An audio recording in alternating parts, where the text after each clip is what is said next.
ঘোষের বাংলোয় হামলা, দিলীপ ঘোষের জামা প্যান্ট খোলার হুঁশিয়ারিও দিয়েছিলেন এবং দিলীপ ঘোষের বাংলোতে আজকে হামলা চালানোর ঘেরাওয়ের হুঁশিয়ারি দিয়েছিলেন। দিলীপ ঘোষ সাংসদ, তার বাড়িতে হামলা ভাঙচুর, গেট ভেঙে ঢুকে পড়লেন আন্দোলনকারীরা। দিলীপ ঘোষের বিরুদ্ধে এফআইআর করা হবে যদি নিঃশর্ত ক্ষমা না চান। পশ্চিমবঙ্গের ক্যাবিনেট মন্ত্রী দিলীপ ঘোষের বাড়িতে হামলা ভাঙচুরের অভিযোগ উঠেছে। বৃহস্পতিবার রাতে পৈতৃক বাড়িতে এই হামলার ঘটনা ঘটে। বিজেপির সাবেক রাজ্য সভাপতি ও সাবেক এমপি দিলীপ ঘোষ বাড়িঘর ভাঙচুর চালানো হয়েছে। বুলডোজার কর্মসূচি ঘোষণার পর থেকেই বিক্ষোভ শুরু হয়। এ সময় তারা বিভিন্ন স্লোগান দেন। বাংলাদেশ অথবা পাকিস্তানে চলে যান, ওখানে নামাজ পড়ুন, কেউ কিচ্ছু বলবে না, এখানে এসব চলবে না। পশ্চিমবঙ্গের ক্যাবিনেট মন্ত্রী দিলীপ ঘোষের এই বিতর্কিত মন্তব্যই এখন উত্তপ্ত করে তুলেছে কলকাতার রাজনৈতিক মঞ্চ। নামাজ আদায়ে নিষেধাজ্ঞা দেয়া হলেও আন্তর্জাতিক যোগ ব্যায়াম দিবস উদযাপনের জন্য 7 দিন ধরে বন্ধ রাখা হয়েছে পশ্চিমবঙ্গের ঐতিহ্যবাহী রেড রোড। এ নিয়ে উত্তাল রাজ্যের রাজনৈতিক পরিস্থিতি। বিজেপি সরকারের বিরুদ্ধে ধর্মবিদ্বেষ এবং দ্বিচারিতার অভিযোগ এনেছে রাজ্যের বিরোধী দলগুলো। আজকে গিয়ে এই গণতন্ত্র আর গণতন্ত্র নেই, কোথাও গিয়ে একটা শ্রেণী বিন্যাস হয়ে গেছে এবং সেটা আজকের মানুষের কাছে খুবই স্পষ্ট যে রেড রোডে রাস্তা বন্ধ করে যে মানুষের তারা দুর্ভোগের কথা বলছিল বিজেপি, যে নামাজ পড়লে দুর্ভোগ হয়, তারাই হচ্ছে এখন রেড রোড বন্ধ করে তারা যোগ দিবস পালন করবে। কিন্তু আমি ব্যক্তিগতভাবে মনে করি যে একটা ধর্মপ্রাণ মানুষ যদি তার ধর্মীয় আচরণের জন্য নামাজ পড়ে, সেটা যদি অন্যায় হয়ে থাকে, তাহলে যোগ দিবস করাটাও একইভাবে রাস্তা অবরোধ করে অন্যায়। তাহলে বোঝাই যাচ্ছে সমস্যাটা যানজটের ছিল না, সমস্যাটা আসলে একটা সম্প্রদায়কে নির্দিষ্টভাবে আদারাইজ করা। ভারতের পশ্চিমবঙ্গে রেড রোডে যানজটের কারণে মুসলমানদের নামাজে নিষেধাজ্ঞা দিয়ে ভারতের হিন্দুত্ববাদী বিজেপি নেতারা সেইখানে দীর্ঘ 1 সপ্তাহ শরীর চর্চার জন্য যানবাহন চলাচল বন্ধ রেখেছে। মুসলমানদের উপর এ ধরনের বৈষম্য করায় যখন হিন্দুত্ববাদী বিজেপি নেতাদের দিলীপ ঘোষকে এ বিষয়ে যখন প্রশ্ন করা হয়েছে, তখন তিনি বলেন নামাজ যদি পড়তেই হয় তাহলে বাংলাদেশে গিয়ে পড়েন অথবা পাকিস্তানে গিয়ে পড়েন, এখানে এ ধরনের নামাজ চলবে না। তার এমন বক্তব্য ভারত বিদ্বেষী এবং ভারতের সংবিধান বিদ্বেষী হওয়ায় এ ধরনের বক্তব্য মুহূর্তের মধ্যেই সামাজিক যোগাযোগের মাধ্যমে ছড়িয়ে পড়ে, যে কারণেই মুসলমানদের ধর্মীয় অনুভূতিতে আঘাত করায় সর্বস্তরের জনগণ তার বাসভবন ঘেরাও করে তার উপরে হামলা এবং গণধোলাই দিয়েছে। দর্শকের বিষয়ের কিছু অংশ ভিডিওর শুরুতে শিরোনামে আপনারা দেখেছেন, বিস্তারিত পুরো ভিডিও জুড়ে। তার আগে আমার একটা অনুরোধ, যারা আমাদের চ্যানেলে নতুন আসছেন চ্যানেলটি সাবস্ক্রাইব করে ওয়াল ক্লিক করে বেল আইকনটি বাজিয়ে দিন। দর্শক চলুন দেখে আসি মুসলমানদের ধর্মীয় অনুভূতিতে আঘাত করায় কত বড় বিপদে পড়েছেন হিন্দুত্ববাদী বিজেপি নেতা দিলীপ ঘোষ এবং তার বিষয়ে কি মন্তব্য করেছেন তার নিজের দলের লোকেরাই, সেটা আপনারা পুরো ভিডিওটা দেখলেই বুঝতে পারবেন। ভিডিওটা অত্যন্ত গুরুত্বপূর্ণ, তাই ধৈর্য ধরে একটি লাইক এবং পুরো ভিডিওটা শেষ পর্যন্ত দেখতে থাকুন। আজকে গিয়ে এই গণতন্ত্র আর গণতন্ত্র নেই, কোথাও গিয়ে একটা শ্রেণী বিন্যাস হয়ে গেছে এবং সেটা আজকের মানুষের কাছে খুবই স্পষ্ট যে রেড রোডে রাস্তা বন্ধ করে যে মানুষের তারা দুর্ভোগের কথা বলছিল বিজেপি, নামাজ পড়লে দুর্ভোগ হয়, তারাই হচ্ছে এখন রেড রোড বন্ধ করে তারা সেখানে যোগ দিবস পালন করবে। কিন্তু আমি ব্যক্তিগতভাবে মনে করি যে একটা ধর্মপ্রাণ মানুষ যদি তার ধর্মীয় আচরণের জন্য নামাজ পড়ে, সেটা যদি অন্যায় হয়ে থাকে, তাহলে যোগ দিবস করাটাও একইভাবে রাস্তা অবরোধ করে অন্যায়। যদি রেড রোডে নামাজ পড়া বন্ধ থাকে তাহলে যোগা দিবসও রেড রোডে না করা উচিত, এটা আমরা মনে করি। প্রধানমন্ত্রী আসবেন সেখানে এমন একটা দিন যে 21 তারিখে, সেই দিন আমরা জানি সর্বভারতীয় নিট পরীক্ষা, তার জন্য ছাত্রছাত্রীরা অভিভাবকরা তারা হচ্ছে যে রাস্তায় থাকবেন, তারা হচ্ছে যে পরীক্ষা কেন্দ্রে পরীক্ষা দিতে যাবেন, তাহলে এরকম একটা দিনে রেড রোড বন্ধ থাকবে। সরাসরি না করলেও এই কথাটা স্পষ্ট দিচ্ছে যে এতদিন তোমরা করেছে, আজকে তোমরা দমে থাকো, এখন আমাদের রাজত্ব চলবে, এখন সংখ্যালঘুর ওপর নির্যাতন হবে। এই সরকারের যে দ্বিচারী মনোভাব সেটা অনেক আগেই প্রকাশিত হয়েছে। এই সরকার আসলে বড় বড় মালিকদের স্বার্থে কাজ করছে, আদানি, আম্বানি, বিড়লা, গোয়েঙ্কা, জিন্দাল মিত্তাদের সাথে কাজ করছে। 2026-এর পালাবদল হয়েছে, সেই পালাবদল হওয়ার পর ক্ষমতা হস্তান্তর হয়েছে তৃণমূল কংগ্রেসের হাত থেকে, সে ক্ষমতা গেছে বিজেপির হাতে এবং ভাজপা অর্থাৎ ভারতীয় জনতা পার্টির আমলে নামাজ পড়া রেড রোড থেকে পরিবর্তন হয়ে সেই জায়গা করে দেওয়া হয়েছে ব্রিগেডে। কিন্তু যোগা দিবস বড় করে পালন করা হচ্ছে 2026-এ এবং 21 তারিখ সেখানে প্রধানমন্ত্রী আসবেন, মুখ্যমন্ত্রী উপস্থিত থাকবেন।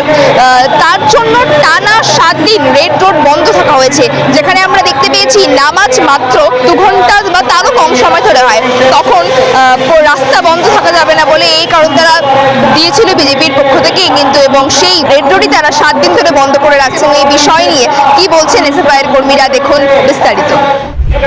রেড রোডে 2 ঘন্টার নামাজ নিয়ে নানা মানুষের সমস্যা হচ্ছিল, কিন্তু এবারে রেড রোড বন্ধ থাকবে টানা 7 দিন, কারণ সেখানে প্রধানমন্ত্রী আসবেন এবং তারা এমন একটা দিনে সেখানে করবে, প্রধানমন্ত্রী আসবেন সেখানে এমন একটা দিন যে 21 তারিখে, সেই দিন আমরা জানি সর্বভারতীয় নিট পরীক্ষা, তার জন্য ছাত্রছাত্রীরা অভিভাবকরা তারা হচ্ছে যে রাস্তায় থাকবেন, তারা হচ্ছে যে পরীক্ষা কেন্দ্রে পরীক্ষা দিতে যাবেন। তাহলে এরকম একটা দিনে রেড রোড বন্ধ থাকবে। এবং আজকে আমরা বামপন্থী ছাত্রছাত্রীরা মিলে আমরা কলেজ স্ট্রিটে একটা মিছিল করার আমাদের পরিকল্পনা ছিল। এই রেড রোডের এই প্রোগ্রামের জন্য আজ কলেজ স্ট্রিটে মিছিল করতে পুলিশ আটকাচ্ছে। হ্যাঁ, তাহলে এখানে একটা জিনিস খুব পরিষ্কার যে তারা একমাত্র চূড়ান্তভাবে ধর্মীয় সাম্প্রদায়িকতা সৃষ্টি করতে যেমন চাইছে একদিকে, তেমনি অন্যদিকে গণ আন্দোলনকে, গণতান্ত্রিক আন্দোলনকে তারা দমন করার জন্য তারা এসব করছে। তাহলে বাংলাদেশ দিলীপ ঘোষের এই বক্তব্য এটা আমাদের দেশের যে যে ধর্মনিরপেক্ষ যে চরিত্র তার একদমই পরিপন্থী। আমরা একে একদমই সমর্থন করি না। ছাত্র সমাজ তাদের এই বক্তব্যকে একদমই বিরোধিতা করছে।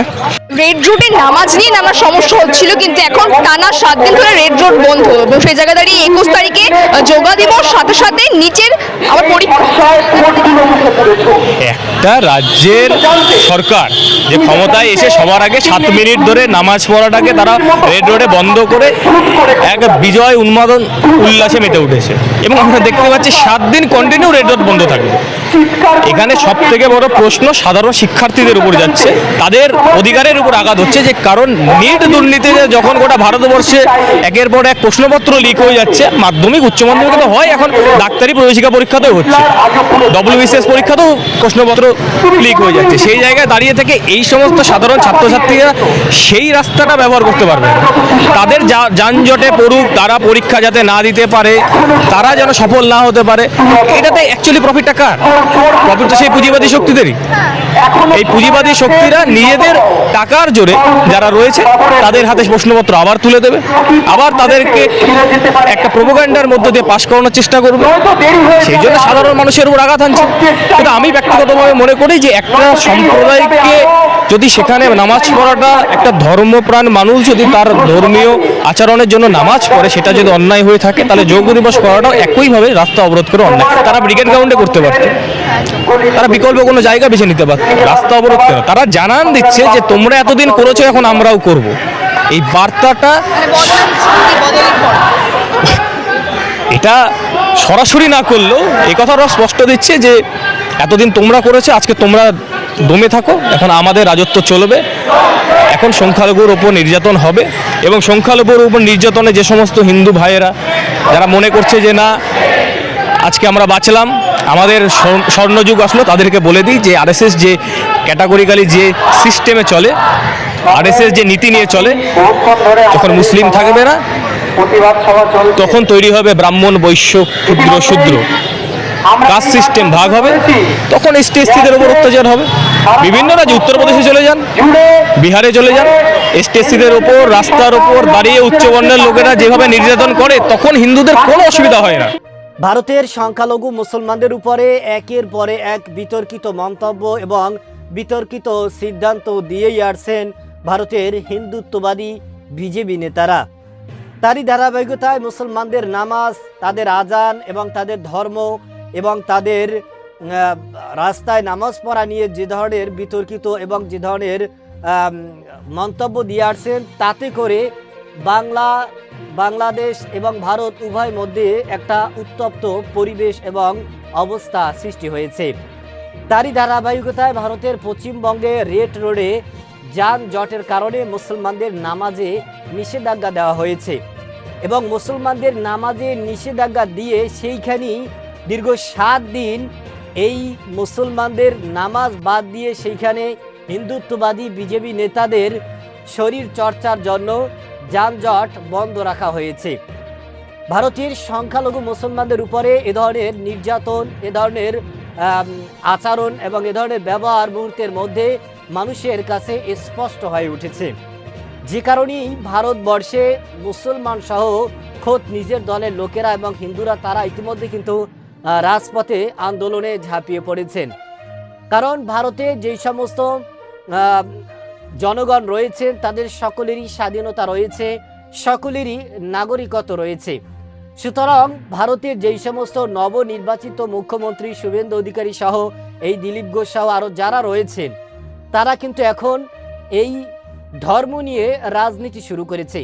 মুসলমানদেরকে কিভাবে দাবানো যায়, কিভাবে তাদেরকে পথে বসানো যায়, এটা নিয়ে তারা একের পর এক বিতর্কিত মন্তব্য করে আসছেন এবং এই নামাজ তারা নিষেধাজ্ঞা করে সেখানে তারা দীর্ঘ এক সপ্তাহ যানজট চলাচল বন্ধ করেছেন এবং সেখানে ভারতের প্রধানমন্ত্রী নরেন্দ্র মোদীর আগমনের উপলক্ষে সেখানে তারা যেই দীর্ঘ এক সপ্তাহ যানজট বন্ধ রেখেছে তাতে করে কিন্তু মানুষ বুঝেছেন যে এখানে মুসলমানদের নামাজকে বন্ধ করা হয়েছে, নিষেধাজ্ঞা করা হয়েছে, এটা মূলত যানজটের কারণে নয়।